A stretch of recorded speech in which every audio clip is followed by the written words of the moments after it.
Life can change in an instant. For many wheelchair users, the struggle to push forward is a daily challenge. After years of development and countless prototypes, we created Rib Grips, the revolutionary wheelchair hand rim covers with built-in ribs for ultimate grip and comfort. No more slick surfaces, no more heat burns, just pure, reliable grip. Rib Grips, empowering you to push forward with ease. Rib Grips, get a grip on your freedom. Discover the difference. Visit ribgrips.com and use promo code GRIP today. You just found the perfect product that helps with staying cool during hot summer runs. No more gross warm water. Stay cool with this product from Gear Handle. This hydration tube cover helps keep your water cool and easily accessible. Stay hydrated during those long summer runs or even delay from freezing in the winter. Plus, they're compatible with various brands of water bladders and come in various colors. Visit gearhandle.com and use promo code H2O today. Hey, Cricket customers, Max with ads is included with your Cricket $60 unlimited plan at no additional cost. Nice! Max is the streaming platform where you can watch Scoob, Meg 2 The Trench, The Nightmare on Elm Street collection, and so much more. Remember me. Just log in with your Cricket username and password to experience Max on all your favorite devices. We've never seen this before. Max, the one to watch for a good scream with Cricket. Yeah! Phone plan streams in standard definition. Programming subject to change. Fees, terms, and restrictions apply. See cricketwireless.com for details.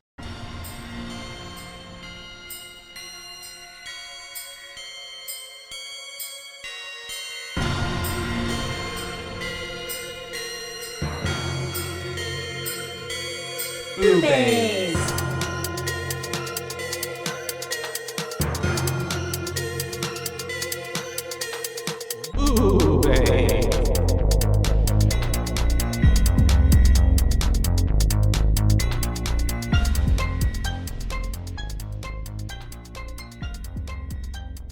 Well, hi. Hello.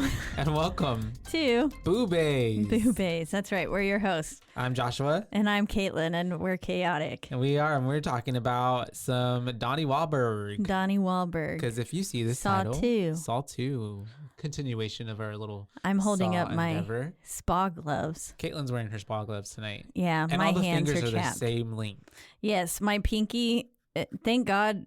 I mean, really, though, it's nice because my nails are so long. Mm-hmm. So it is, my nails are getting moisturized too. Yep. I guess. But yeah, these are brought to you by Spice Village. Spice Village. Sponsor us. No, I'm just kidding.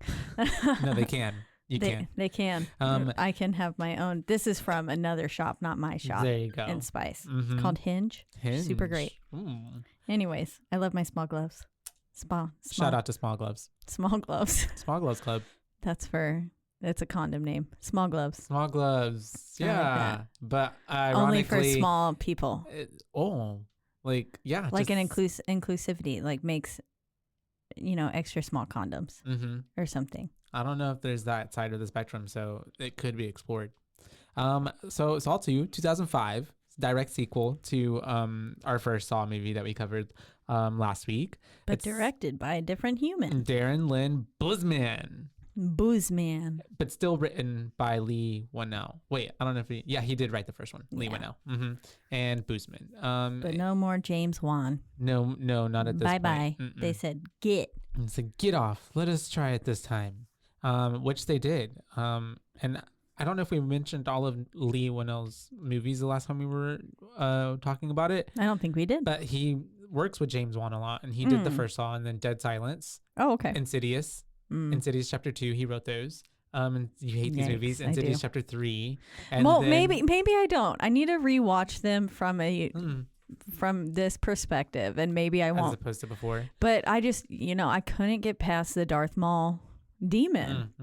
It just looked like Darth Maul, and so then I was like, You found it laughable? Yeah, I was laughing.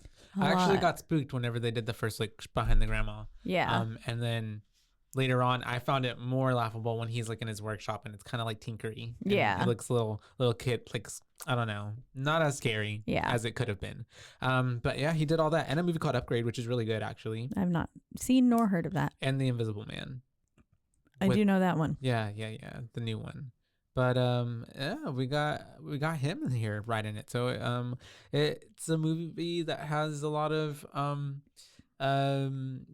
twists, a few twists in there, and a few elements of less as it. Well, it's still copy, but I feel like it was less crime scene investigative type of way. You know, it was. If we're following, you know, Randy's rules for a sequel, this film did it wonderfully. They upped the ante. There's more people involved. There were more deaths. Higher body count. Yeah. It's got to be more brutal. Yep. Was.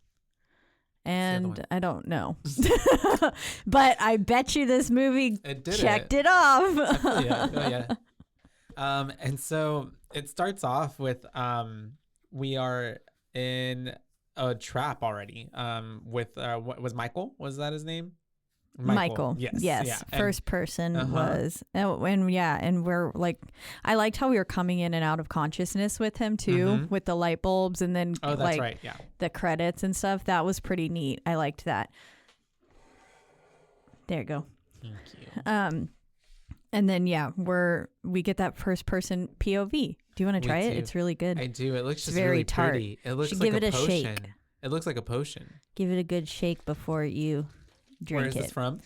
OMJ. Shout Oh My out to Juice. OMJ. They're my favorite. Here in Waco? Yes. Lovely. Right below Spice. I walked in today and asked for just some like cut. Yeah, just put your mouth on it. I don't care. Asked for some. It's really tart. That shit is fresh. Yeah. That is good. It's cold pressed. Oh, the after tartness. My lips are starting to pucker a little bit, but like in a good way. That is tangy. It's really That's yummy. Good. I love it so much. Pear, lemon, alkaline water, agave, and pitaya. Pitaya. That's how I say it anyways. Pear pitaya lemonade is how I say it. That's really good. Pitaya. I don't know. Below Spice? Yep. Oh My Juice. Have I seen this? They Like also on the have side, one right? they also have one in Hewitt and in the sub now at Baylor. Oh, that's delicious. Shout out to Oh My Juice. It's Sponsor us. so good. I love them so much. I sponsor them. Oh, Quite you do? No, but with how much I eat there, I do. Well, it's so yummy. I'd buy a juice a day. They're like $7. Sounds, but it's Worth really it. delicious. And it is That's so really good. It's worth it. And so we are playing a game because we get Jigsaw on the TV after we do see he's in a head smash thing. Smash, a death mask is what he called it, like or a Venus flytrap is what he called it. Yeah. And so we get Jigsaw the puppet because that's technically Jigsaw, Jiggy Baby. I refer to the clown as Jigsaw. Right, and then he's John. Yeah. So Jigsaw comes on and he's like, Michael, it's time to play a game. I want to play a game. You've wasted your life by watching people. Society calls you a snitch. Yeah, literally. And so it's kind of. I call you unworthy of living your life.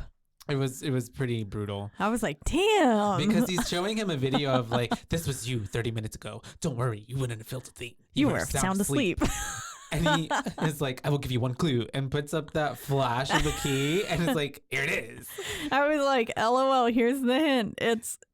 This is exactly where the key is. It's not even a hint. It's like, there it is. And so then he's like, what does he say? It's how much blood will you be willing to shed to save your life? Yeah, exactly. It was pretty good. It was good. To start off the movie. And don't fuck with the eyeballs because that freaks me out. I was imagining myself in this situation. I don't know that I could cut my own eyeball. I don't know that I could either. I'd probably die because I'm like imagining like once you start to feel a little bit of the pain, like your innate response is like stop doing that. Yeah. If somebody else was in there and could do it to me, I would maybe make it. But how do you override that like knee jerk reaction to stop? Yeah. I don't think I'd be able to. I've been in like so much pain a few times. Like when I got my sternum tattoo, there was one time where right afterwards, I couldn't wash it myself. I had to have my partner at the time wash it for me because I couldn't. I was. I wasn't scrubbing it hard enough because I kept like being like, no, I don't want to. I don't want to hurt myself. Yeah. And then I had to be like, you do this to me, and then he was like, I feel like I'm hurting you, and I was like, you are, but that's the point. Fine, yeah, because you're more sensitive when you do it to yourself. You're like, yeah. And so it's what happens? Okay, yeah. And so he is basically there. He gets a little scalpel knife out of a little box. Yeah. And then is just like screaming, and we got all these shots of his like head and stuff going back and forth. Very a chaotic again. rock band video. Yeah, reminded style. me of Amanda's time in the room last video, last movie itself. The Venus flytrap is kind of almost like even like a 2.0, you know, of the reverse bear claw trap. Yeah, but now this time it's backwards. Instead of pulling the head apart, it's going to smash on it with all these knives. Yeah, which is pretty brutal. It reminded me of like in Sleepy Hollow with Ichabod Crane's with Itchy's mom. Yeah. Itchy's mom, poor thing. And then he opened up the thing and just corpse, blood. I don't know how there was that much blood. I don't. Hollywood, but I imagine there probably wasn't that much blood, but the psyche. And you know, like when you're a kid, everything feels so much bigger to grander, you remember it worse. Yeah. Because my first bike as a kid, I swear to God, it was this big. Oh really? But it was definitely like it was like this. Yeah, it was not human height. It was very small. They tried to teach me how to ride a bike when I was like probably like I don't know 5 or 6, but I couldn't get to do it, and then I never attempted it again until I was like I think they bought me a bike for Christmas when I was like 12, and I was like I don't know how to ride that, and so I had to learn. Oh yeah. My dad showed me. Did first learn to ride the bike when I was 5. Oh really? I think. Okay, so you learned young. So yeah, I would my cousins would ride bikes, and I think before I would just ride on spokes. Oh yeah. Or just like run behind them. Yeah. I can't do that. Cute. Yeah. Yeah, I loved riding bikes, but I would always rollerblade everywhere, like inlines, not quads.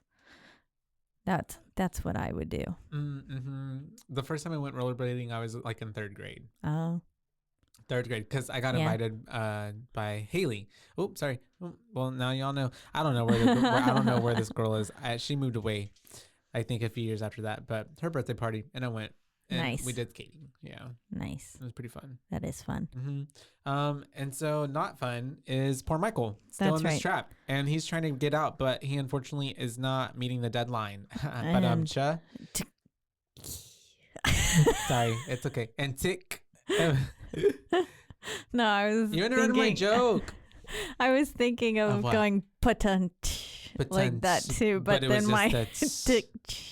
It kind of went backwards. All of it came out of my mouth. I like that one. It's good. We could put it on those little buttons that we record.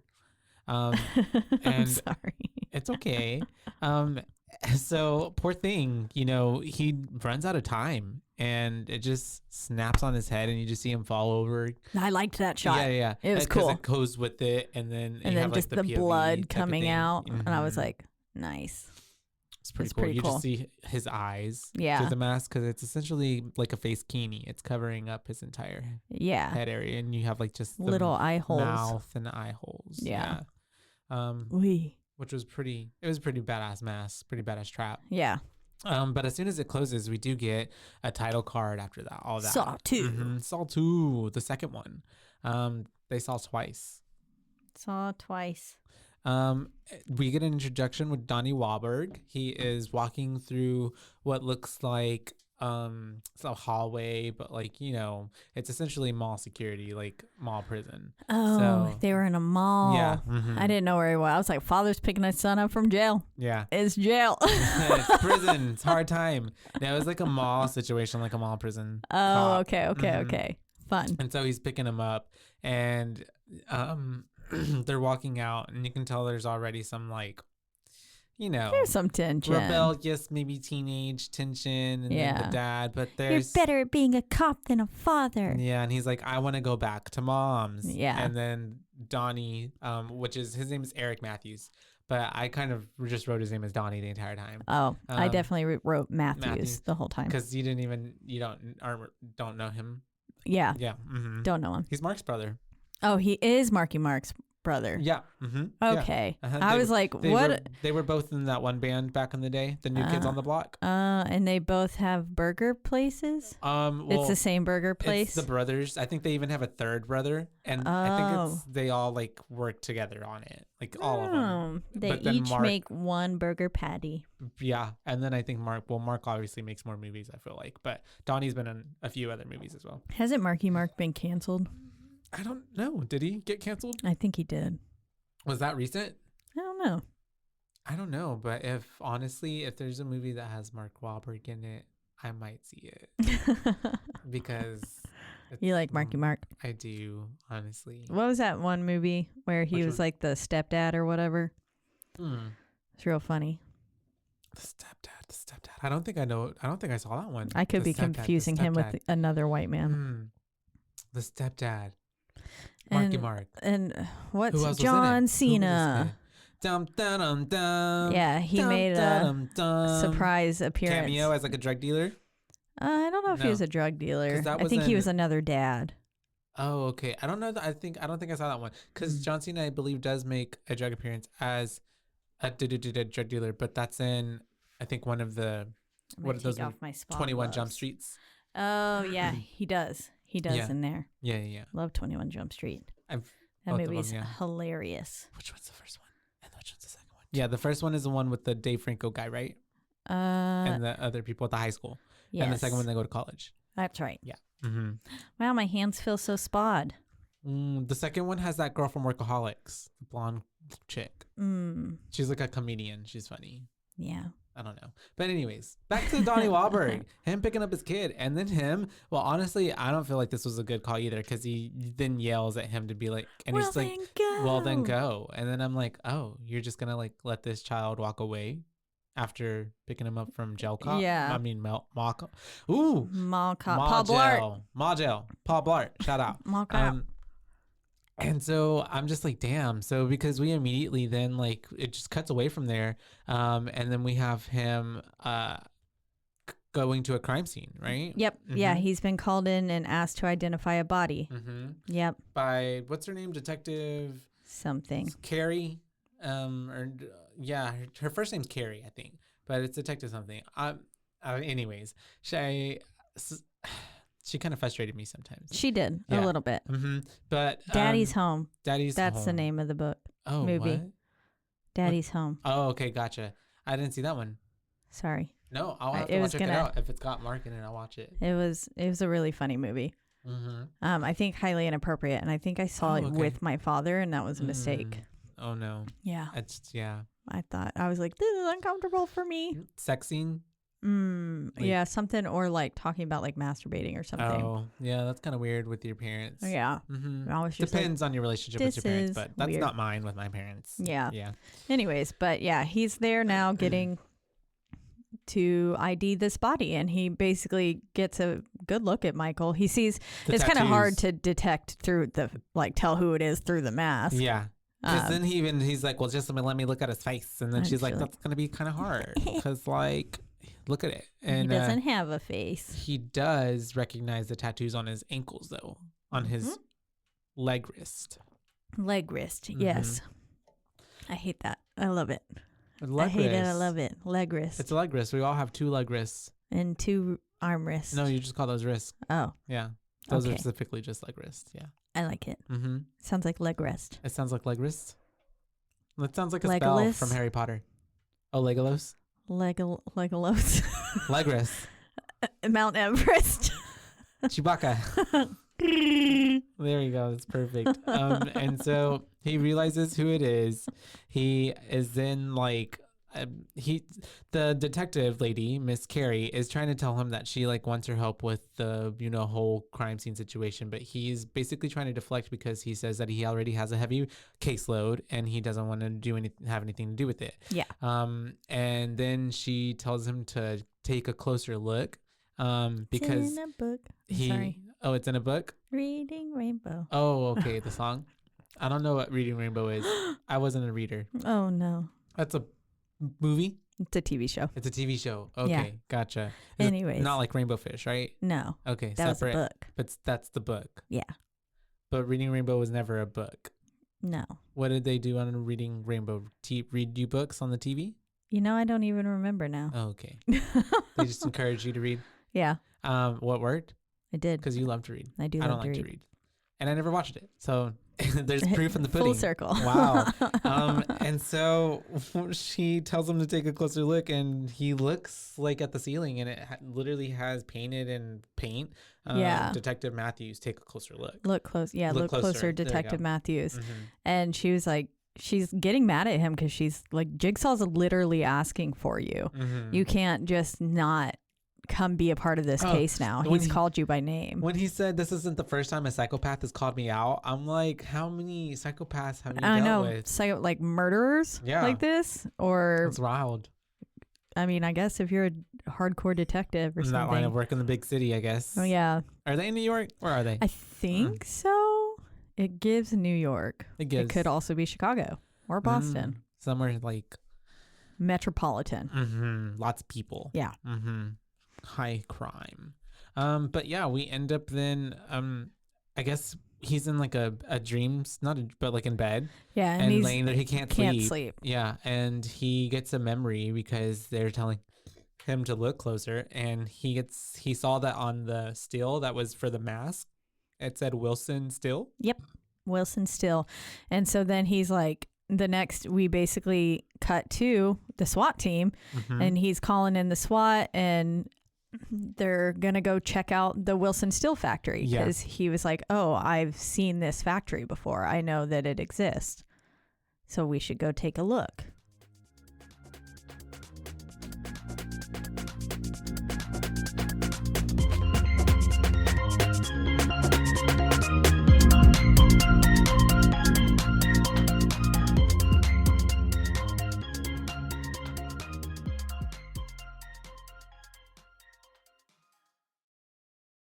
Hey there, homeowners.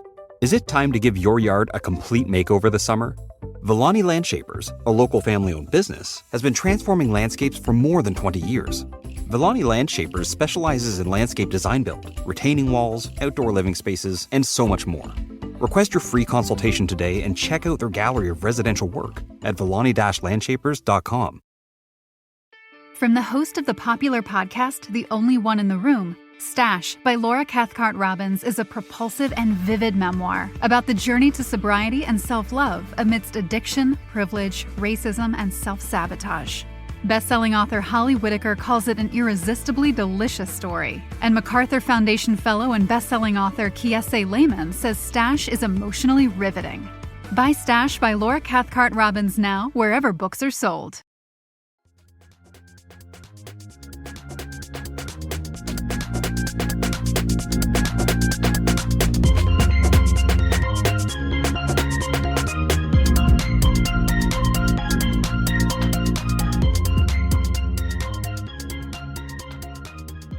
And so the SWAT teams, I wonder if they really act like this in real life. Because like the moment whenever they started driving towards them, they were getting out there like, go, go, go, go, go, go. And I'm like, I wonder. Like they might. I don't know. That's how they always are in movies. I know. But movies, I don't know if they necessarily reflect like what real happens life in SWAT life. teams. But because I feel like there has to be more of like a hush, like. Yeah, they really came in guns blazing, and I was like, "You're letting him know that you're almost there." I do feel like because they've like this is a serial killer, they've been trying to catch this person. Maybe like they have that like like a team before a football type of situation, where, like just pumped and they're like ready to go. We're gonna get catch him. Yeah, exactly. Yeah. Maybe they felt like they had the upper hand, and I feel like that's what they did. Yeah. But they do end up going in. They start going up some inside like a warehouse looking type of situation, and they get inside, and these three officers start to go up some stairs. Are in the middle of the room, which I thought was already a bad idea because it was like in a cage situation. The cage itself too, there was this like humming that was happening, and I was like, nope. Before it happened, I was like, this cage is electrified. It's not gonna work. It's electrified. It really didn't like seem like the odds were in their favor. Yeah. Because they start going up, and essentially there is what are those called? A stair as the level. A staircase thing? Staircase. A staircase. And it has an open back. Yeah. And I guess with the amount of weight that he put on it, it was able to then pull a string that then it was booby trapped. It was booby trapped. and the whole thing started to close. And then we have Jigsaw puppet guy It like on his, pulls him closer. on a tricycle. Yeah. And he just is doing his little, I can't, very like that. A child demonic type of laugh. Oh, not like that. That's that sounds like fish the dude from SpongeBob. It is. Yes. I recognized it instantly.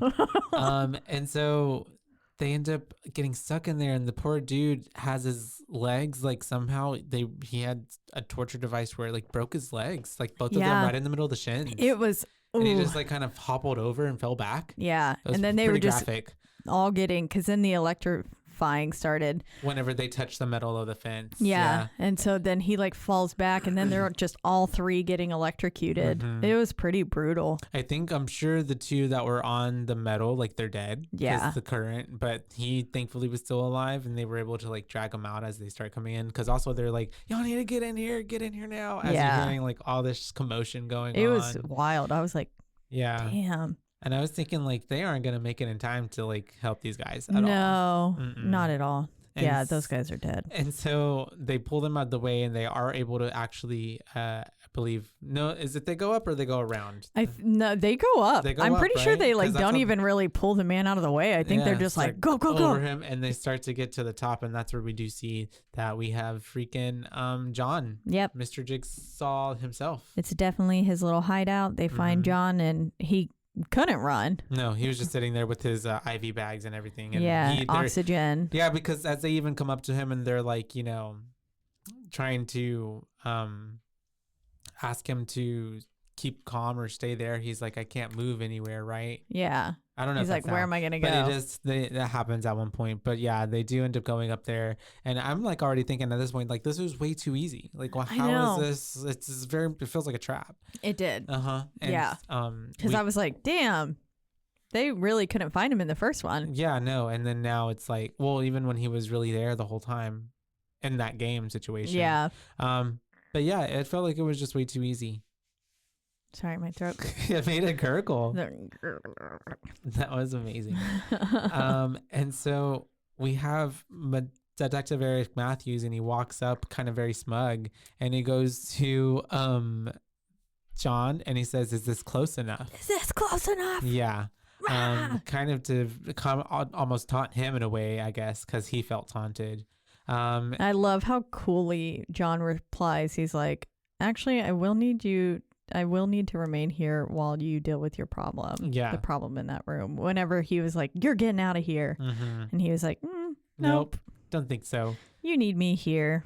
Yep. I'm not going nowhere. And so he directs them to go to like this other area that's kind of caged up. And I thought which also already I was like, why would y'all walk into a cage? Yeah, I know. Like we literally just saw what happened to other people who did that. Yeah. And then I thought it was going to be Daniel on like just dead. Yeah. Or a torture device where they had to get him out. Yeah. That's true. That could have been it. But because that thing in the middle kind of looked like a weird body. I thought I think either that's probably what they were probably alluding was meant to look like. Yeah. Yeah. But no, what was it? Screens, computer screens. A bunch of screens with people in a room. Very old looking computer screens. Yeah. Yeah. Like just the oldest that you could ever get. They're those massive ones. This is 2005. So I'm just like, I don't know. He could have gotten something a little bit smaller. He probably got a good deal in like 1999. Yeah. And then just had all these computers. And he's like, well, and he's put them to use. Maybe he's old too. Maybe he's not the best with technology.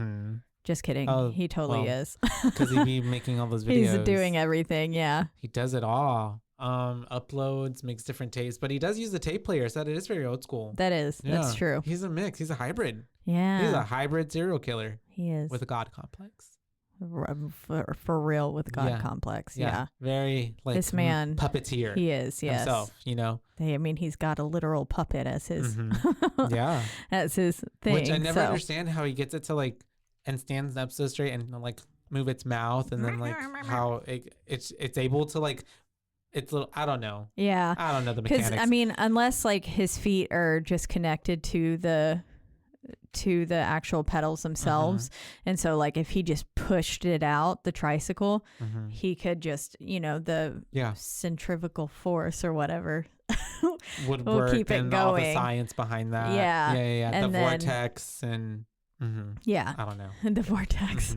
And then I think with this one, the puppet was definitely pulled forward by whatever that thing was that was triggered on the stairs. Yeah. Gotcha. But yeah, they noticed that there are people on the screens, and we already see that like shit. There's something going on because they look panicked. Some of them are kind of walking around. Some of them are just kind of like this on the wall. Someone's in the corner, and that someone is Daniel. We find is out Eric Matthews' son. Yep. Yeah, which isn't Eric Matthews one of the names from the boys from Boy Meets World? Eric Matthews, it's been so long. But yeah, anyways. But probably. And so yeah, it's like, oh shit, he has this kid. And so already at this point, Eric is who is he trying to call? He's trying to call somebody. He's trying to call him. Yeah, and because he had already been trying to call him all day, trying to apologize for the last thing that he had said.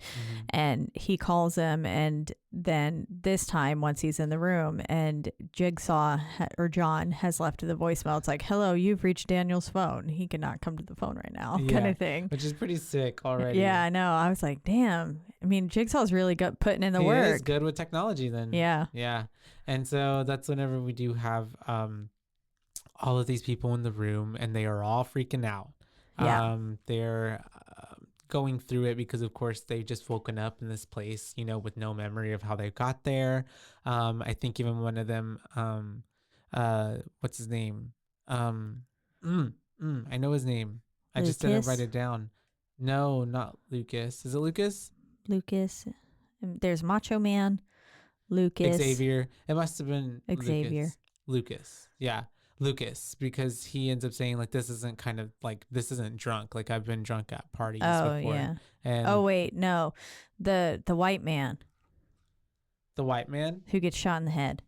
Did he say that? I think he did. One of them said it. Yeah. And then I was taking notes. So because he was like, he was like, I've never woken up somewhere I didn't recognize. And Lucas said, haven't you ever been drunk before? And the white man was like, this isn't like a college party. Like, this is. I spent 3 years of college. Yeah. Yeah. Kind of thing. And we find out too that they only have 2 hours to get all this solved. 2 hours. 2 hours. Yeah. Or they die, which kind of fucking sucks. Because poison is creeping in. So we get to know this information right before we dive into that room with them. And it's a poison creeping in that breaks down the nervous system and begins to bleed from every orifice. From the inside out. Yep. Sucks. Which is pretty fucking brutal. Sounds and painful. These deaths look really unfortunate. The people who succumb to the poison. Oh, like Blondie? Yeah. I call her Disney Girl. Oh, I call her Blondie. But she's from she looks like Beverley she was Mitchell. She's from Seventh Heaven. Oh, okay. I knew her from something. She just reminded me. I was like, she feels like a Disney Channel star. She was in a Disney movie. Okay. She was with another girl, and they played sisters who drove like NASCAR type of cars. Oh, I think I remember that movie. Yeah. That was her. Yeah. Okay. So I call her Disney Girl. Disney Girl. And so we have Disney Girl just looking fucking scared and terrified. Yeah. And then we have, of course, you said there's the white dude. We have Xavier, who looks like this really like kind of prison guard type of guy. Macho man. Yeah, which he plays the entire time. The same type of character. Very like meathead. Yeah, very just not a nice guy. Yeah. Very mean. Very mean. Very violent. Yeah. Very much so. We do learn later he is a drug dealer as well. Yeah. And so he and along with the rest of the gang are trying to figure out why they're in there essentially. But we do have Amanda waking up off the floor, which threw me for a loop because I was like, what the fuck is Amanda doing here? Because if you remember, she's from the first movie. Yes. I was like, escaped. Oh shit. Yeah. That's Amanda. Yeah, same. I was like, oh fuck. And it's like all caps. Yep. And they she's already looking like, obviously startled to be in there, and she's like freaking out because she already knows what's going on. Yeah. And she's not happy about it at all, the least. Not excited to be in this situation again. No. But this time, guess thankfully that she doesn't have that reverse bear trap on her head. Yeah, that's true. She does have a new haircut. She does. That we didn't see in the first one. Made it a little bit harder to notice her at first when she was popping off the floor. Yeah, I was like, is that Amanda? And then I was like, oh shit, oh shit, it is Amanda. We also have a dude in the room that has a hoodie and he's acting super shady. Yeah, hella shade, hella sus. Obby. Yeah, Obby. Obby. What a name. He does look like but it's Dobby. Spelled Obi. Obi, yeah, right? That's why I was like Obi, but it's Obby. But he pronounced it Obby. Maybe because of miseducation. Yeah, maybe. But Obby, yeah. Yeah, the whole time he has his hood up, he doesn't pull it down until the last second. And the way he does it, it's very like... It feels like, he felt like a villain unmasking literally. Himself, yeah. Which, as we find out, is not too far from the point. From the truth? Yeah, from the truth. But basically, Amanda freaks out, and then she finds the tape recorder we need. She finds it in like a brick wall. She starts looking all over the room, and everybody's already looking at her like, why the fuck does this bitch, like, what is she looking for? What's she doing? Why does she know this? Exactly. Yeah. When everybody else feels so lost. Yeah. And so she pulls them out, and she's telling them, like, we need to listen to these to save our lives, essentially. And basically, it says that there is if you're familiar with the Tokyo subway attacks, you will know its deadly effects. There's a poison seeping into your blood. And he says there's several anecdotes that are hidden around the house. One is inside the safe. And he says you all possess the combination to the safe. Think hard. The numbers are in the back of your mind. The clues to the order can be found over the rainbow. Once you realize what you all have in common, you will be in a better understanding of why you are all here. X marks the spot for that clue, so look carefully. Let the game begin. Yep. And that's what he. And essentially, it kicks off the whole thing, and we do have they would fail at an escape room. Oh yeah, they didn't start working together at all from the get-go. Communication's so important, you guys. And there were so many clues given throughout that entire little thing from the tape. I know, they just got like 5 to start with, while the other guys had like 0. And they end up finding that key as well that was with the tapes. Yeah. And they try to use it on the safe, but it doesn't work, I believe. Or not the safe, but on the door. They try to go use it on the door, even though it says, do not use this on the door. Exactly. On a piece of paper. And immediately. And they're like, fuck it, we're going to do it anyways. And it's the white guy that I don't think I ever remember I got a name for. Yeah, I'm sure he's listed in the credits somewhere. But he ends up that's white guy turning the key, and he's looking, which also too, there would have been like the situation, like that's a lot of like John predetermining that someone was going to put their eye to the people at the same time that they're doing that. Because I maybe would have like not been standing off to the side. I might have looked, but then like opened it. Yeah. I don't know. Well, Xavier was the one turning the key. It's true. I believe. While he was looking. Yeah, while white guy was looking. And then so I think that's what happened. Oh, I thought it was the white dude who turned it. Yeah. My bad. Okay. I think so. But still, I think that's why he was looking through it at that time. And then boom, he gets shot right through the head. Right through the eye. Yep. And it goes through because his head is just blown through the other side. Yeah. It was pretty gnarly. Pretty good practical effects. Yeah, it was. Whenever he was laying there and you could just see like the back of his head. You could like see little chunks of brain. I was like, ugh. Yeah, it was pretty good. And it's also a pretty like shock factor when you're watching a movie. Like it's like right in your face. Yeah. Like, he just gets shot. Yeah, it was and like especially everyone else close up. Then it cuts to Disney Girl, and she just has blood sprayed all over her, and everyone else does, and she's like, because it happened so fast that they're even like, what the fuck? And he's just falling on the ground. Yeah, they're all freaking dead, out. Limp. Yeah, it's pretty sad. And then Amanda comes in, and had she's to cut like, it first though. Yeah. Amanda comes in and she's like defending Jigsaw at this point. She was like, I've been here before. Like I played this game before, and he wants us to find a way out. And I was like, girl, are you defending him right now? Yeah. Which makes sense. Lines up. Yeah. Yeah.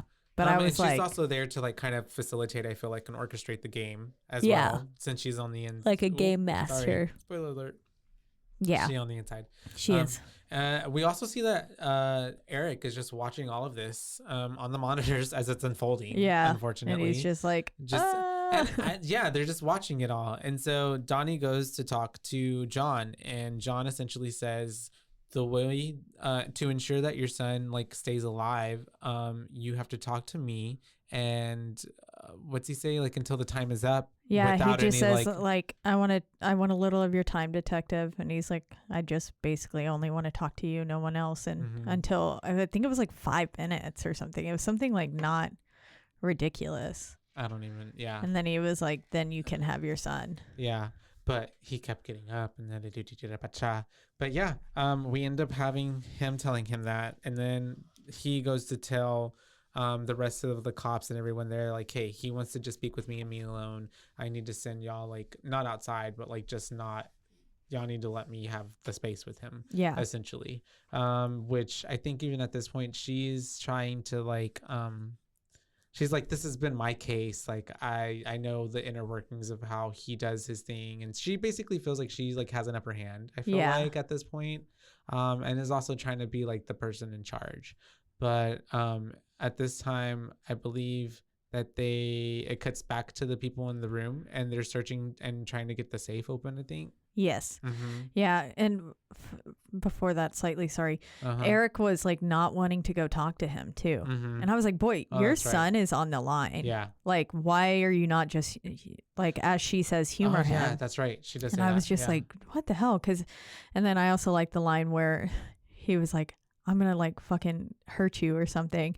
And John's like, I'm a cancer patient. How could you possibly put me in any more pain than I already am? Yeah. And I was like, so dead serious. Damn, like, John. Yeah. He's speaking facts. Very rhetorical. Yeah.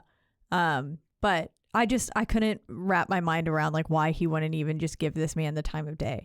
I was like, since his son dude, is on the just line. if he says that he can, like, it's at least worth a shot. But yes, anyways, we are back in the room. And they're searching, they're kind of looking around, and then the door opens. Yep, the door opens and they can go into more rooms. Yeah, exactly. Because, well, at first they're a little apprehensive, but they do open it and they start looking around. And that's when Xavier starts going off, even though I think they start saying Lucas is like, hey, we should work together. Or something like that. Lucas the whole time was like a voice of reason, trying to really connect everyone and really work through things.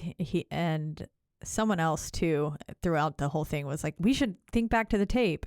It might have been Amanda being like, we should really listen to the tape, but everyone else, especially Xavier, was just going off the rails. He the whole time was at a like 10 when he didn't have to be. No, for real. And even Lucas was trying to like talk to him about that, because he gets outside out of the room, and he gets into this where we see these big double doors that say exit on top of them. And I thought this was going to be the X marks the spot. Oh, that makes from sense. Exit. Yeah, from the clue. But it wasn't. And he starts like going ham on the door, doesn't he? Yeah, he starts trying. He's like hacking it away, but he can't get it open, of course. And they're all coming out at this point, I believe, right? Yeah, trying to look around, like kind of one by one. And we're getting Pretty Girl starts coughing up blood. Yeah. Yeah. I call her Brunette. I think we find out her name maybe later. I think I have it later down in the notes. But yeah, she's coughing up the blood. And then obviously the key won't work on the exit that's to that door. So Xavier throws it on the ground. And then Lucas picks it up. Yep. Which is important. For later. It is. And at this point, we do have the cops and they're getting the room cleared. And it's giving time to Jigsaw and Eric to talk. Yep. And this is where he says, the rules are simple. You have to sit here and talk with me. And that's it. Like, you just have to sit here and listen and talk with me. That's all I'm asking you to do, which is like, why the fuck is that so hard? I don't know. But I really like how he went into, because he was like, oh, Jigsaw, that's what they call you. And he was like, no, my name's John. That's what the media coined me. I never encouraged the name and all this stuff. I just, the Jigsaw piece was only a symbol, and it was only ever meant to show that the person was missing something, a vital piece. Which also kind of seemed like, well, that's very much like, if he's just trying to like prove to people like, you know, they could do better, give them a chance on this, that's also very sadistic on his part. Like, how does he not see that? Yeah. But also, he's a crazy person, so yeah. That's true. Yes. Is this who you're talking about as Lucas? Yes. I don't think his name is Lucas. Oh. Because I was like, I thought they called him Lucas at one point. Kind of, maybe the white guy was named Lucas. Oh, maybe. They definitely referred to someone as Lucas later on in the film, like way later. Oh. So I just assumed it was him. His name is Jonas. Jonas. Jonas. Maybe that's what it was. Yeah.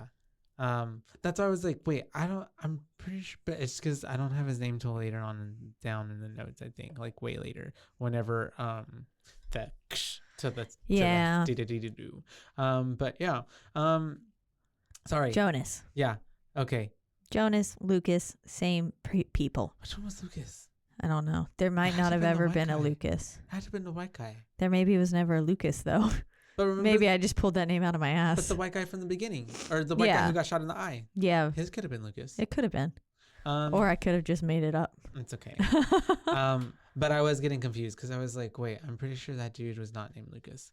Okay. And so they end up, I'm sorry for throwing that off. No. But where were we again? I don't know. Because I was looking that up because I was like, wait, I feel like that's off. Yeah. There we are.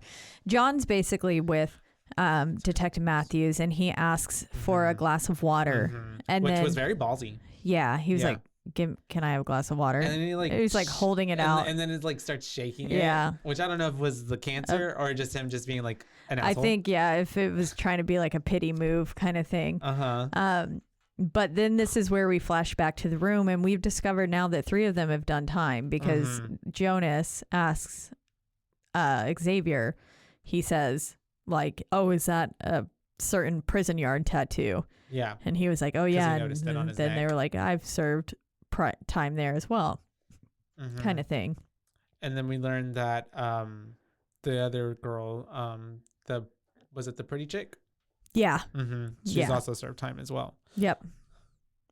Did they feel so soft? They feel soft. Nice. Yeah. Yay. They do. The gloves work. The gloves work, y'all. And so at least for 2 uses. I think while all that's going on, and even Amanda starts to come out and she turns on the light switch. She comes out with Daniel, not too far behind her if he wasn't already there. Yeah. But then Disney girl, she finds a door. Yep. She finds a little door that leads to a basement of sorts. And in that basement, they find a body. Yeah. With a little word written on it. It says OBI. OBI. Which I would say is Obi. But other people call it Obi, apparently. Like this guy whose name it is. It's Obi-Wan Kenobi. Oh, yeah. Yeah. Exactly. That's a good reference. And so we do have Mr. Daniel turning on the lights at this point, which they should have done at the beginning, but they didn't. And because Xavier's like, I need a flashlight. And then he's like, oh. There's a whole fucking light switch. And then I hate how he's even like, hey kid, like he's actually doing something that helps you. Yeah. But Xavier's just dumb. Yeah. The whole time.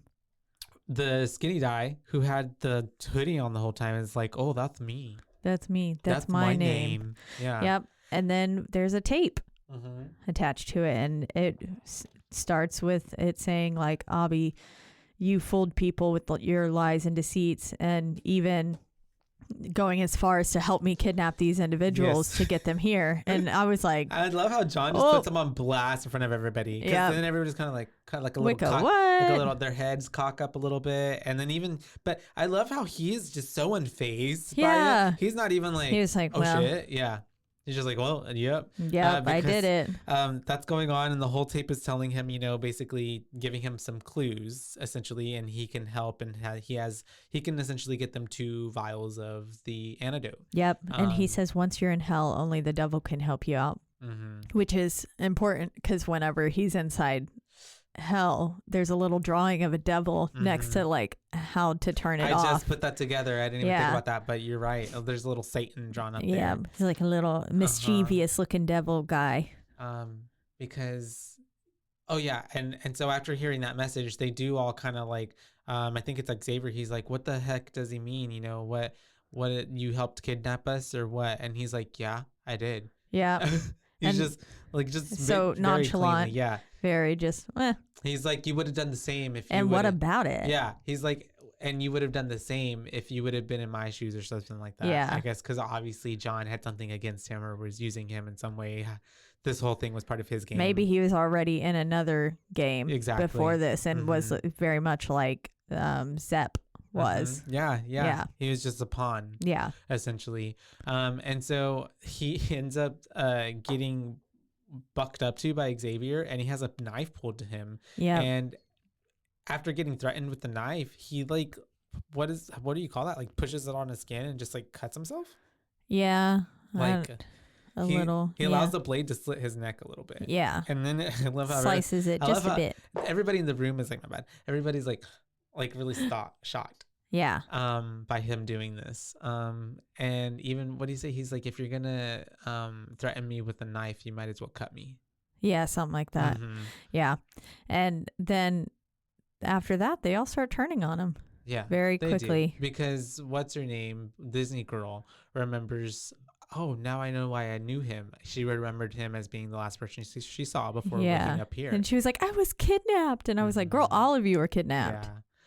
Every single one of you. All of them. And maybe You're not special. Maybe not all of them were kidnapped by him. Maybe he only got 2 of them or 3 of them, you know? Yeah. Yeah. He was Amanda could have gotten the others. The other 2. Do you think, now that I'm thinking back about it, do you think that Amanda was the one who slid out of the car and kidnapped John? I think so. I think so too. Yeah, I think so. At the beginning. Yeah. For the first one. Sorry. Yeah. Whatever. It had to be someone else, because if it wasn't Zep, then it had to be her. Yeah. Because those were the only 2 helping. Yeah. But it could have been Zep. It could have been Zep. But it would be really cool if it was her. If it was her. Yeah. I want to believe, because she wears the pig mask later. And because, exactly. And at this point, we do know she has been working with him since that first time. And that did happen before Dr. Lawrence Gordon. Because remember, whenever those events happened, he had said in the restroom area, he's like, this happened 5 months ago, 6 months ago. And that's 5 months. And how he knew about all that. Exactly. So she probably could have been a part of it already. I like to think that it is her. And so we do have then Obi saying, okay, if you don't mind like getting the fuck out of my way, I'm going to try to help y'all. Yeah. But one of them's for me. Yeah. Because there were 2 vials in there. And so he ends up, it's obviously like, I wouldn't even have, I don't know. I guess you have to, but man, he ends up, it's what would you call that? I don't know what it is. A furnace. A fire pit? Yeah. Oh, a furnace. Like yeah. an That makes oven. sense. Yeah. Where you would put coals, I guess, and it would create heat. Yeah. Yeah. Like Sweeney Todd making meat pies. Yeah. And just very, I just like, there's no like caution. Like he just like goes in there. Yep. He doesn't just kind of shimmies on in. Like, yeah. Cause I would like poke my head in maybe just an arm. I don't know. Test something that's not your whole body. Yeah. Before something just sliced me. And then also like look up a little bit before then, because he just puts his whole body in there. Yeah. Like in 5 seconds. And then he's just automatically pulling, which I agree. I would be acting quickly as well in that situation and like be trying to get those things down and get out before like some sort of timer went off and I was trapped in there. But he should have maybe noticed a little bit faster that the weight he was pulling the door shut on him on the second they're attached to something. file. Yeah. I'm sorry I skipped over also Blondie. She had passed out, right? Or like kind of fell down at one point during that little, like when they were turning on him. Oh, yeah, maybe. Remember she broke the bottle? Oh, right. Yeah, she was ready. She was ready to pounce on him. I wanted to know so badly why she went to jail. Me too. Because she says like I went, but didn't say why. We never got an explanation. I was like, we would have to assume that it's like falsely by Mr. whatever later on. Yeah, but that she's been framed. I feel like they were all already prior criminals before that happened. So she had done something as well. And so, yeah, we do have all of that happening. He ends up pulling both the vials, and then of course the door slams on him. Yep. And at this point I'm like, man, well, this dude's a barbecue, because there's no coming back from this. Yeah, that must smell so bad. And lo and behold, the flames start coming out. Yeah. And they just kind of start at his legs, like his feet and then his legs, and it inches its way up, essentially. It doesn't just all come all at once. Because which is even worse. He does see, right? Because it's like impending doom, and then you're just cooking. Yep. Yeah, slowly. And so he does see, like you said, that little Satan that's drawn on the other side at this point. But he can't get to it because it's just he would have to go through the fire to get through it. Fire the whole time. I mean, I don't know. I don't feel like he has the will. Yeah, to do that. And so he ends up just kind of scooching all the way to the other side. Yeah. Which at this point, there is a door on that side. or at least a little window. And they're all trying to like get the hatch open, but it's obviously too hot, so they're using like a jacket, but they can't get it open. Yeah. So I don't know. The dude's just kind of screwed, to be honest. And whenever they do actually bust that window open, and he like gets halfway out, I was like, y'all could have got him out. They could have tried a little They harder. could have pulled him out, I feel like, because the hard part would be getting your shoulders through that. Yeah. But even though after that, like, he would have died. He would have succumbed to the Yeah. wounds. Those are third-degree burns, and he would have just, like, after a couple hours, just died. Yeah. A gruesome death. But what really sucked is that whenever he did punch through the opening, he got the side of him out that didn't have the vials in his hand. Yep. So like it didn't help anyone, which I'm sure at that point they might have. Or the vial was in his hand, but he used it on himself. Oh, okay. Too, or something like that immediately, or it got busted up in the thing. Commotion. Yeah, but there was one in his hand and it was ruined. That's right. So that was very, very unfortunate. At this point, Amanda walks out because I feel like it's all too much for her. Yeah. Quote unquote. And then we cut back to John talking to Eric Matthews. Yep. And he's saying like, the problem is that we have a human race that doesn't have the will to survive. So like everything that Charles Darwin talked about in survival of the fittest doesn't come into play. It doesn't matter. No one wants to live. No one has the will to live. So there is no survival of the fittest because people don't want to survive. And well, it's all just too easy now, like they don't have to struggle up. Like there's no foraging and hunting and gathering and stuff like that. There's no like food chain per se. And then he's also kind of, making a mockery of Eric and being like, you didn't care about your son until now you know that his life is on the line. Yeah. Death changes everything. It's causing you to act now. Exactly. Yeah. And he even brings up like, what's the last thing you said to him? And it was like, oop. And of course we flash back to him on the pier. Just go. Well, then go or whatever.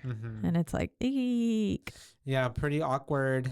And so even at this point, I think John starts bringing up his cancer and like, it's just, he's so butthurt about being diagnosed with cancer. And he's just like, well, fuck it. Yeah. Most people I feel like who are diagnosed with cancer just end up having, I don't know how, and maybe it's all false, but like I feel like all the time they're like really like, I'm gonna beat this, and they're so positive and upbeat. Yeah. Well, because you have to be.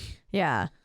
But really, I mean, I'm sure there's like, not everybody makes it, and I'm sure there's like, but yeah, I feel like that is definitely like the mind over matter. You have to most certainly be like, I'm gonna kick its ass. Yeah. Yeah. And you gotta fight. And John's like, John decided he wasn't gonna fight. No. And that was when he decided he was gonna plunge himself and his car off a cliff. Literally. Yep. Tried to do it, and then he was like, oh my God, my body has cancer, but it can still survive this. What a like amazing feat of my body, basically. Yeah. And he says now that he's doing this to test people who want to end their life, to basically see. Which is the most like ridiculous and just crazy, like lunatic, like to make people appreciate the life that they do not deserve, basically now. He's really taken that trauma and went a really dark way with it. Yeah. Because he says that whenever after you've experienced all of that. Yeah, and your timeline, like when your time is up, he says you see things differently, you smell things differently. And that was when he decided he was gonna test people and make them figure out the vital piece of them that's missing or whatever, and find their will to live. They do. And well, that's what he believes he can make them do. And so he's so like narcissistic that he actually believes that he's doing people.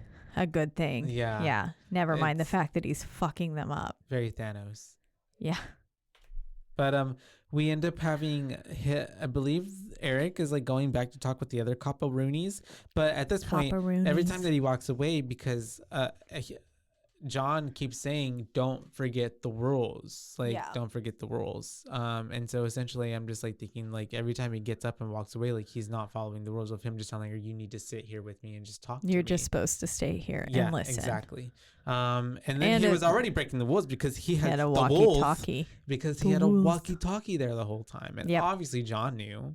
Because John is not dumb. John is actually pretty fucking smart. And then we're back with the gang. And we're Disney Girl's dying. People. Blondie is passing out. Yeah. She is not cut out for this. She is literally on all like aspects, emotionally, physically, spiritually, like probably her pH is just like probably off balance. She's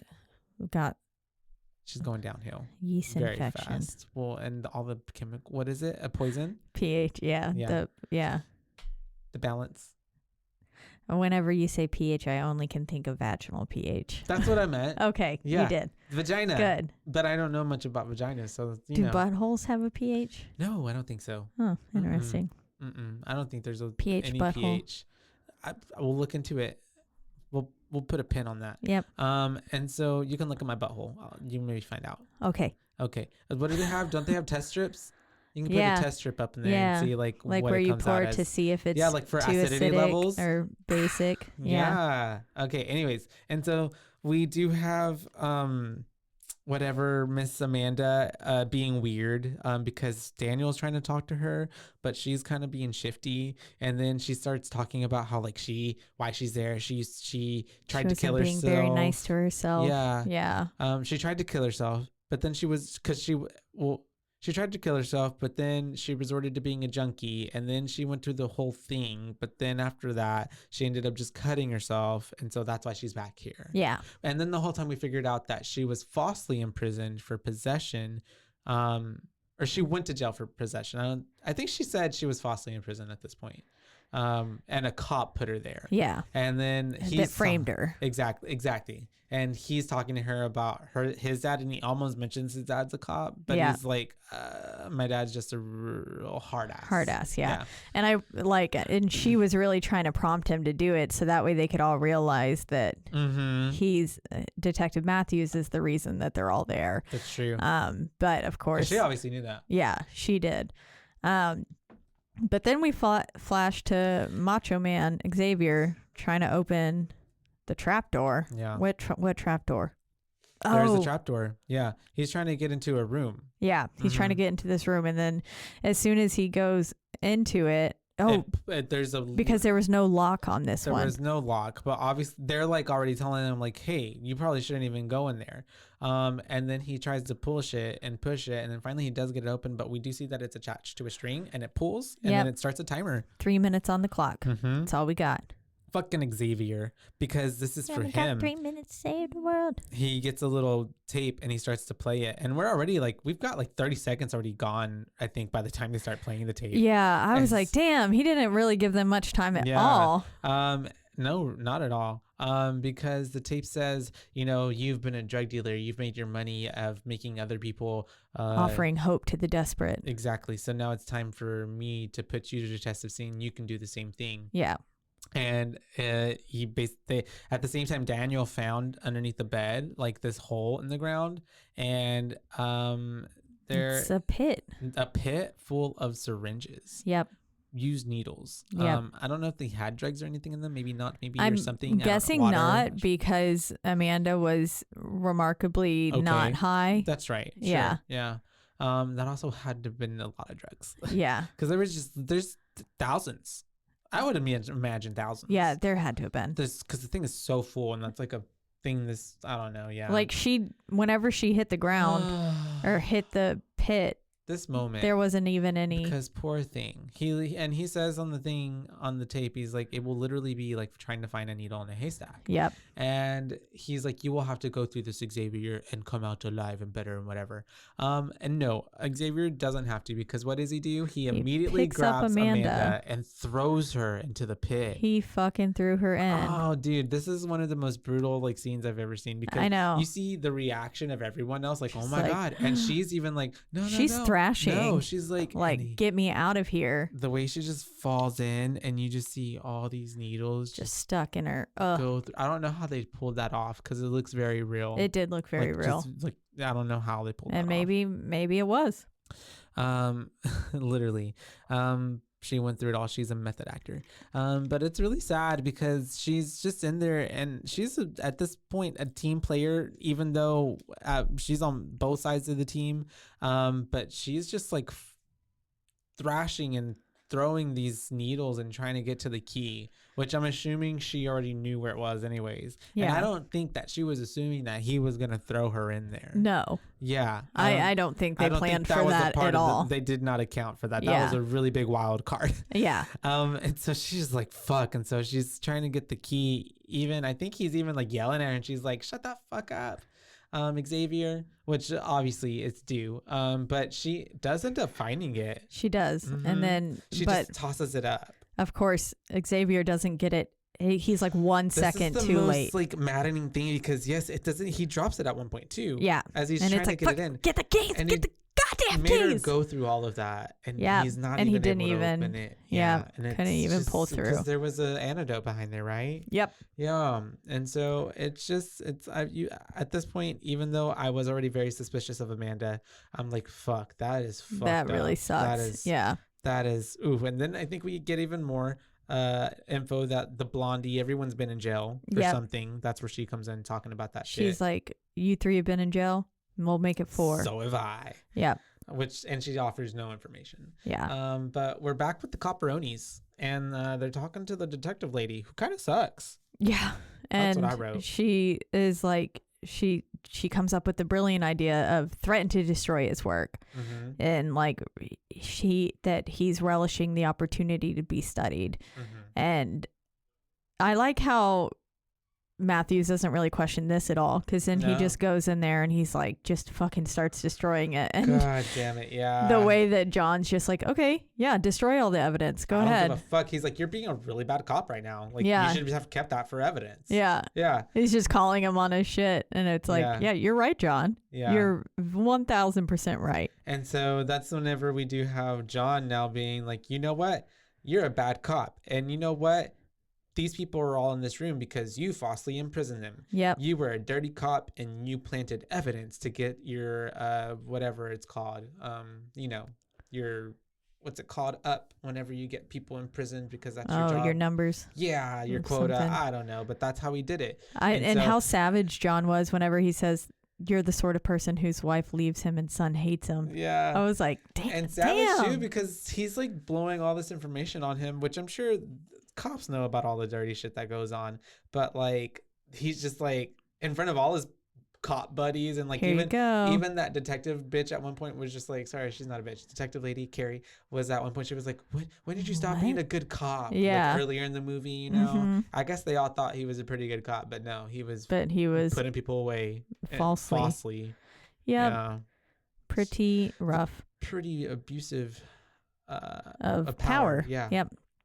And so Xavier is off by himself, and I believe he goes back to the first room, and he's trying to open the safe. Yeah. And people are kind of essentially, I would say, like, everybody's dead at this point, because like even if you got the antidote, like you're like, they're all coughing up blood.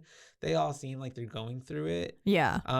And that's whenever he does like kind of it's like a montage of everybody, and then he's thinking about things, and he's replaying the message of the tape back in his mind, because he does notice that the dead guy is on the floor, and he's like, oh, the numbers on the back of their necks. Yep. He sees a number there, and then that's when what's his name?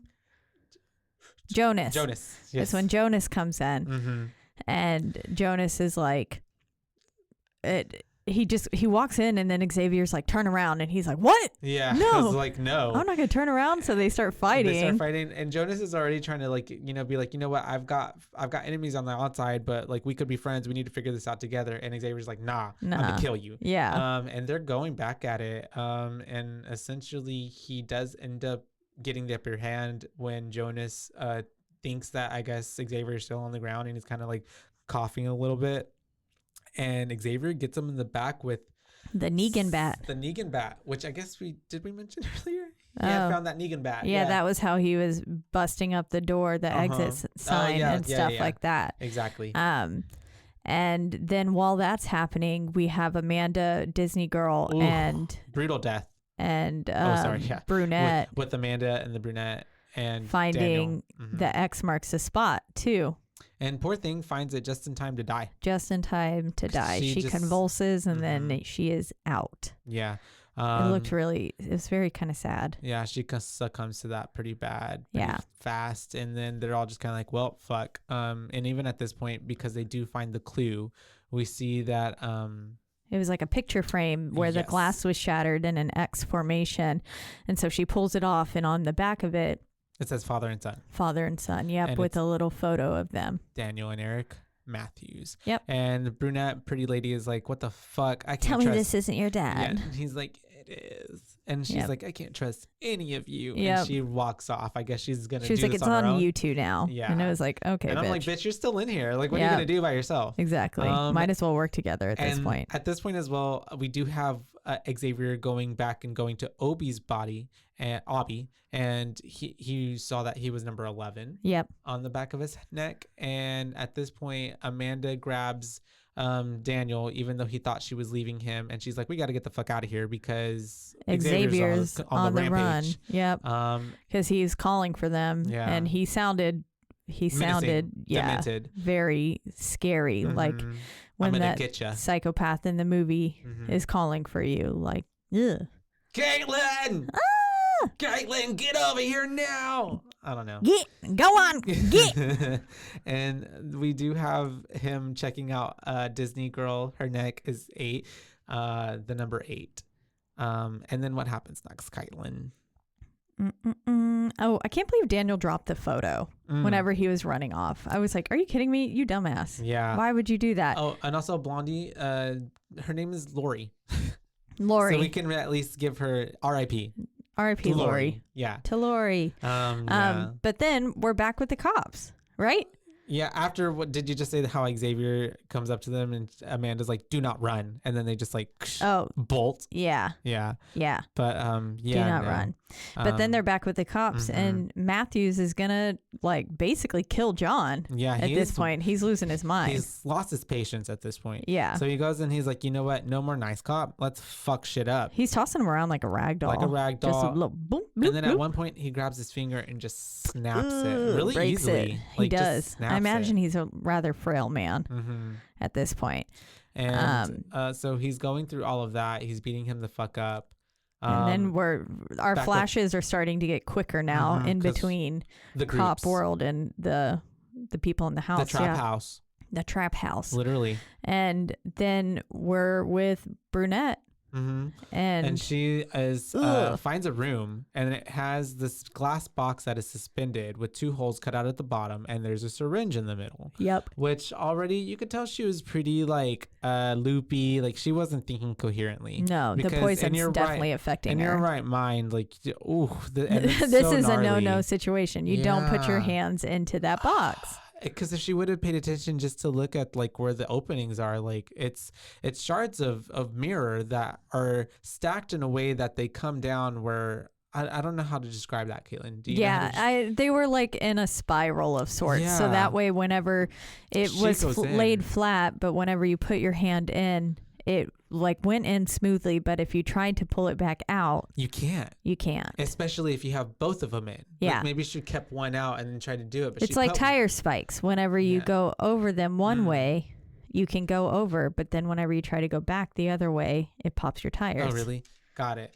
I'm pretty sure. I don't know how tires box work. I think so. I'm sure they do. And so, poor thing is just trapped, and she's cutting up her wrist with these sharp glass mirror and it was things. Like, you could see it kind of like really heavily pulling at the skin, like kind of like globs of skin. And I was to add insult to injury, as she's trying to get like the syringe from in there, it breaks on her. It breaks, It just shatters, and she's just like, no. Like, and then all hope is lost. Xavier walks in because he hears her screaming for help. So creepy. And he just walks up to her, and like she's like thinking maybe someone's gonna help her, but he like lifts her hair and looks at the number, and he's like, it's okay, you're gonna be all right. And he just walks out. Yep. And she is just like screaming bloody murder as Daniel and Amanda are listening, and they're like, fuck, okay, like they probably think that he's murdering her at this point. Yeah. And they're like, we got to get the fuck out of here. Yep. And so that's whenever they're in the room that they started in, and they end up closing the door behind them,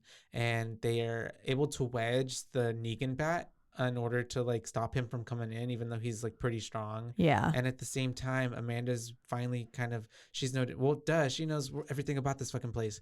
There's a fucking trap door underneath the safe. Yep. That she's like, hey, oh my God, we got to move the safe to like get out. And so they end up moving the safe, but it leaves enough time for him to bust through the door and see where they're going. Exactly. And while all this is happening, we have back with the cops, basically John says game over, and he kind of surrenders like, beat the fuck up. to what Matthews has done to him, and he says, I'll take you to the house, but I'll take only you, no one else. And he says there's a button on the wall, and they get onto the elevator, and Eric's like, deal. Yep.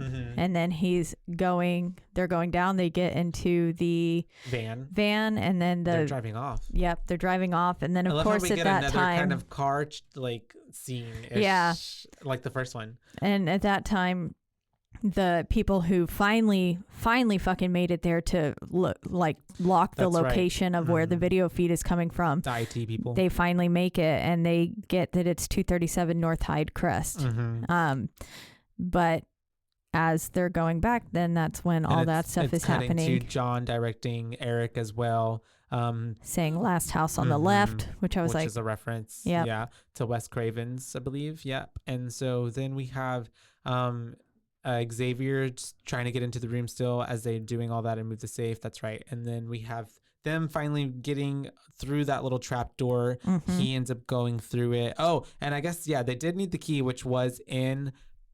Oh God, Jonas's hand. Pocket. Yeah, it was in his pocket, right? Pocket. Yeah. And so they get the key that way. They're able to open it up and they go down. But obviously Xavier is really close behind them, so he's able to see that they open it up and he goes down after them. Yep. Which basically leads to some tunnels. Yeah. Essentially. And so that's whenever we do have Mr. Eric Matthews and John getting to the house or whatever, the trap house, and John gives him a key and he's like, you're going to need this. Yep. And he ends up, but he says something cryptic about it. Yeah. I don't remember, but something like that. It's locked and you're going to need this basically. And he does end up going inside, and he's already calling out for Daniel at this point. And that's whenever Xavier hears that he's calling out for him, and he recognizes who it is. And he's like, oh shit, like you're the cops kid. Yeah. And so he is chasing right behind Daniel and Amanda, and then Eric is like right behind them all upstairs still, just kind of scoping out the place.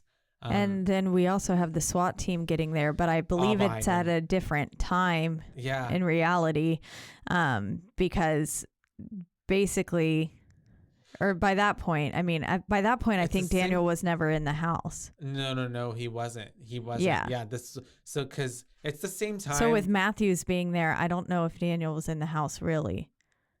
Like, did he? I didn't recognize Xavier hearing and calling hearing. Oh, you're right. Matthews calling. Maybe that's just me, and I insinuated. Yeah. Whenever he was looking back, because it's cutting real close together. But you're right. Yeah, because they do end up going to that location that was told to them by the tech people. Because I think Daniel was in the safe the entire time. Yeah. Yeah. He ended up. Because then Carrie, right?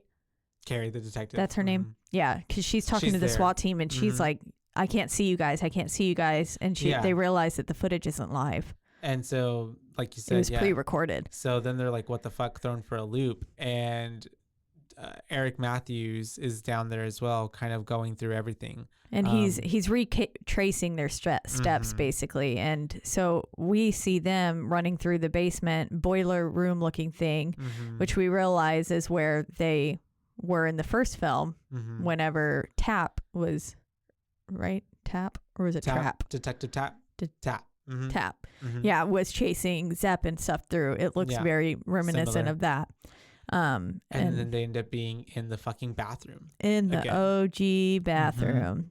At first I thought it was a fake house that they were in. whenever she couldn't see them. Oh, okay. Gotcha. I was like, oh, is this a fake house? But no, it's just that the footage wasn't live. Yeah. But I couldn't believe that Adam and Zepp's bodies were still there. I was like, damn. And they were like, ugh. They looked like, if you left a apple out and it started rotting. And then it just turns black. Yeah. And gross. That's what their bodies looked like. Yeah. I was like, ew, ew, ew, ew, ew. And no proper burial whatsoever. Nope. Just dead. They were never discovered. And so they're in there. And then, of course, we get this. I love how the lights come on, too. And we're like, oh, my God, it's such a good nostalgic callback to the first one. Yeah, it was. And we do have them. I think there's a cure or something, right? I don't know. I think I'm like, is that a cure? I don't know why I said that, but it's in my notes. Yeah, and then I'm not sure, but they're basically dying in the bathroom. And Xavier gets into the bathroom. Yep, he follows him in. And Amanda's like, how are you, like, you need me to see the number on your neck. But he's like, LOL, nope. Psychopath. Starts cutting off his own flesh. And there was no way he would get that perfect little flap of skin. And I was like, it looked like a little piece of lunch meat. It did, like ham, like bologna, and how he cut it off. And then, like, what if he would have sliced it in the, like, how did he know? Yeah, like, I know. I was like, what if he sliced that thing in half? And then you can't even make it legible. Like, you can't even read it. Yeah. That sucks. Yeah. Screwed. Shot himself in the foot, but he ends up doing it. He's like showing it in her face, and he just puts it in his pocket, his little neck pocket. And then we think that Daniel at this point is pocket meat, just incapacitated. He's passed out. But just as soon as Xavier is going to kill Amanda, Daniel pops up and kills Xavier with the fucking saw from the first movie and slices his Macho throat. Man's throat, which is pretty cool to see. It was. I was like, hell yeah. Yeah. And then this is where finally Matthews is getting down there now, and we see Xavier's dead body, and it's dark in there, and we don't see Adam, or sorry, we do see Adam and Zepp. Yeah, but we don't see Daniel. We don't see Daniel and Amanda. And I love how it's like, how is this all timed out? Like, I don't know, the orchestration of all this, because like it was never live, but then it's now, but then I guess Amanda had to have been waiting here the whole time. I don't know. Yeah, I think Amanda did. I think she delivered the body back. They went and put Daniel into the safe. Finally got him to call, like got him there. And so then this all had happened like maybe the day previously. Yeah, probably. I think it did. Yeah. And then poor Daniel's been in that safe the whole time. Yeah. Yeah. But yeah, Eric Matthews is in there, and he ends up seeing a hand kind of draping out of the tub, and he gets closer and closer, and bam, Pigface comes back up. Yep, Pigface comes out and stabs him with some sort of hallucinogenic or some sort of poison that renders him unconscious. Yep. And then we get the safe opening back up at the headquarters, and Daniel's inside of it with a breathing mask, like an oxygen mask and stuff. And even at the beginning, John did say your son is in a safe and secure place. Yeah. And when we're done talking, he will be free. Safe. Yeah. Yeah. That was right there in the room next to them the whole time. Yep. And so all he had to do was listen. Failed. Yep. Horribly. He really did. And poor Daniel was just like like whenever he sees that people are there in the room, and he's like coming to. Yeah. And then I believe at this point we do come back to we're like figuring out like this was all fucking set up of for Eric Matthews, because we get kind of like a montage of like all the things that had been happening. Yeah, just kind of like exactly like we did in the first. Yeah. It had a little flashback of the whole movie, and it's taking each of the little puzzle pieces from the movie and fitting them together for us. And it's basically Amanda's the one playing the game now. Yeah, and she became a follower of him. Yep, and she's been helping him, and the answer is immortality, as in John and Jigsaw like can never die. Yeah, and he's basically creating a cult. Yep, followers. Yeah, he's making a legacy essentially. Yep, and she says, "It is I who will carry on John's work after he dies, and you are my first test subject." And as then he's all chained up and stuff. Yep, chained to the wall. I'm like, she's essentially his apprentice, what an apprentice would be. Exactly. And that's whenever she's like, game over. Game over. And just shuts the door on him, just like how the first one ended. Yep, exactly. And then the same exact door, which was really cool that they ended up there again. But it's her and not John. Yeah. And then, because she's supposed to be taking over. And then we do see John is still in the van. He's still alive. And then it just cuts and fades to rock music. Yeah. And credits. And it was a nice little nod to the first there at the end. I liked it. And that's what makes, Saw 2 from 2005. So yeah. I guess we could start talking about it. Yeah. I believe that I was going to write this a little lower until I actually started talking about it with you. And then you liked it more. I liked it even more. I found like myself being like, oh yeah, there's a lot of like kind of smart things laid out before you get to the point. And then when you look back, you're like, oh, that really was kind of laid out. That was the whole really time. Cool. Yeah. I really liked that there was like some callbacks to the first one. I guess it came out like the first one came out in 2004 and this one came out in 2005. So it was a very much like, you know, real quick they bumped turnaround. this baby out. Yeah. I actually enjoyed, like you said, that there was more people in this. I enjoyed the style of like, I have some fun facts here for you. I enjoyed the style of how it was more, of us trying to figure out, kind of like an escape room essentially for these people. It really was. And unfortunately they were just together. dying the whole time. That's the whole reason I don't like escape rooms is because people cannot work together. Yeah. Shit like this happens and then it's just like, ugh. Especially this shit. Yeah. I thought the death scene for Abby was pretty gnarly. Yeah, that was. I liked it. And that scene with Amanda getting thrown in with the syringes, like probably a top like moment for me in like a horror history if I were to make like a top 15 or 10. Oh, nice. Yeah, like that was such a like what? Like what he just hell? picked her up and just threw her in there and like all of did the not whole hesitate. Scene, it was shot well. The drama was nice. It was cool. I thought it was pretty badass. Poor Amanda, but yeah. Yeah. And then I liked how they connected everything. Yeah. It felt like it feels like the same movie but separate, but like the same, if that makes sense. Yeah. Because it was a separate group of people, but yet it's still John, and it connected Amanda from the first one. So it's just it felt nice. And then we had, you know, like it was a really solid sequel. Yeah, the stuff with the bathroom. And so I would have to probably give it a good 3.9. 3.9? 3.9. Yeah, nice. Yeah. Good. I thought it was pretty good. Nice. Yeah. Okay. You go. Fun facts. Oh, fun facts, yes. So to conceal the ending, most of the actors were not given the last 25 pages of the script. Only the principal actors involved in the sequence knew. Gotcha. Which is like, that's pretty cool. It took 4 days for 4 people to replace all of the syringe tips with fiber tips for the needle pit trap. With fiber tips? Fiber tips. Yeah. So like little soft things. Interesting. Yeah. Well, I'm glad they did that. Yeah. And I'm assuming with prosthetics, they just glued like half syringes onto her, but it just looked like they were just going through It looked really good. Yeah, it really did. 5 alternate endings were shot for this film. Oh, shit. Yeah. Did not know that. I want to look up the alternates then. And it took boy, were we wrong. It took approximately 120,000 syringes to complete the needle pit trap.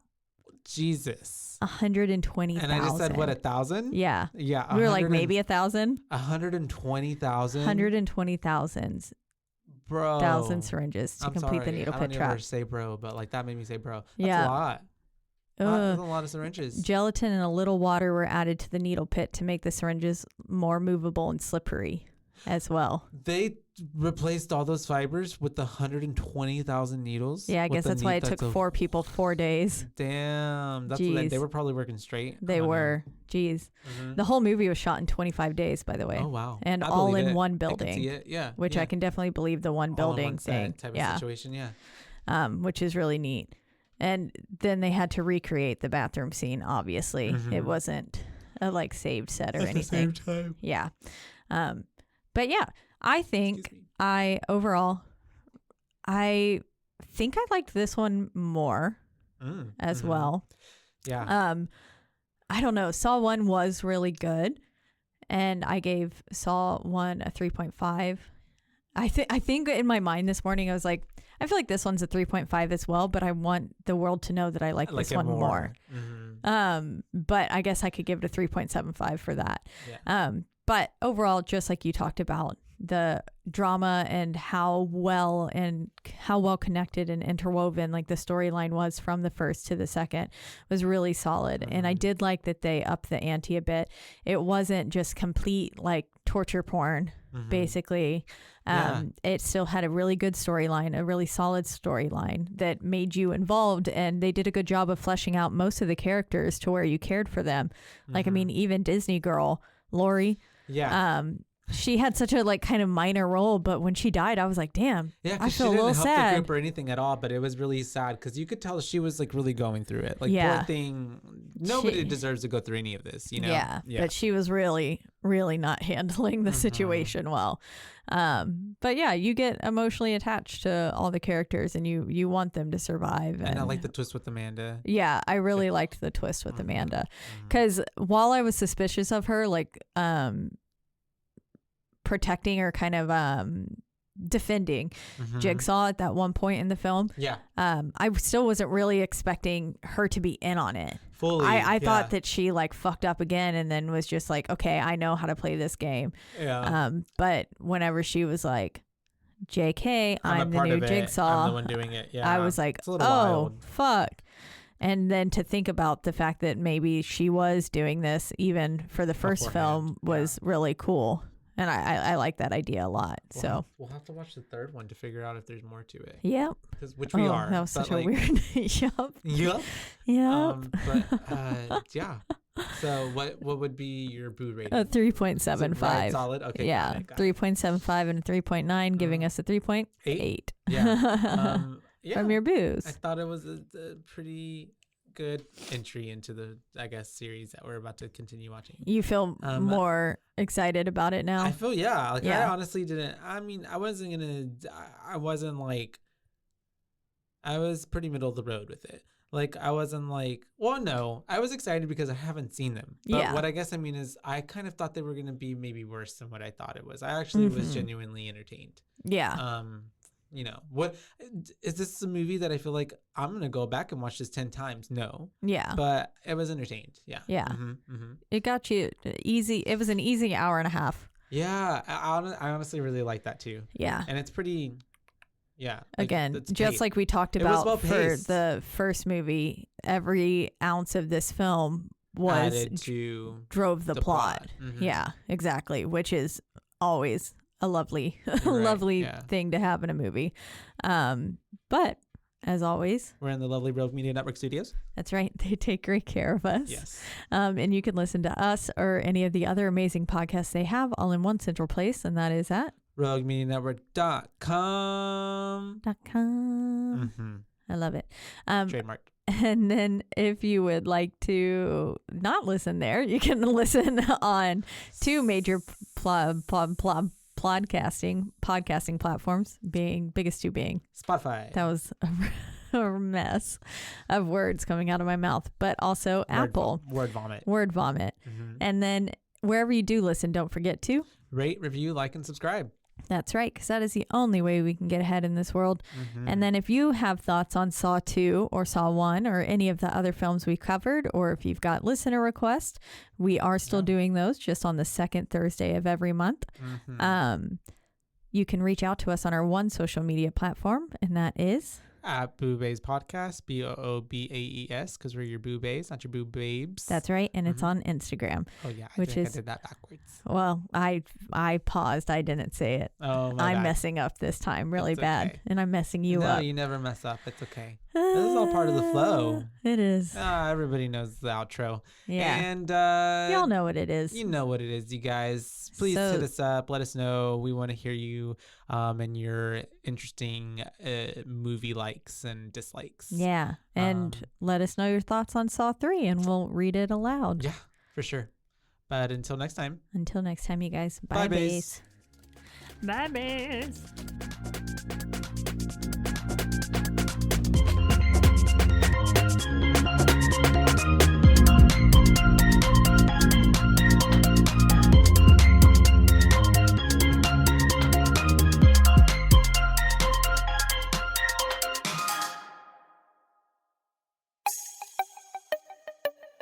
This has been a Rogue Media podcast.